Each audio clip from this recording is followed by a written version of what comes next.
You ask Tiger to solve. This deals with linear equations with one unknown. The final result is a equals -7.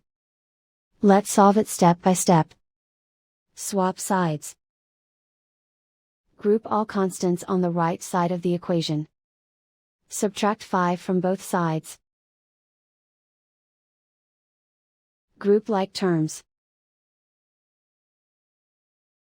Simplify the arithmetic.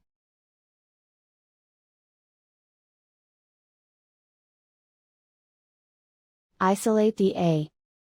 Divide both sides by -3. Cancel out the negatives. Simplify the fraction. Move the negative sign from the denominator to the numerator. Find the greatest common factor of the numerator and denominator. Factor out and cancel the greatest common factor. And so the final result is a equals -7.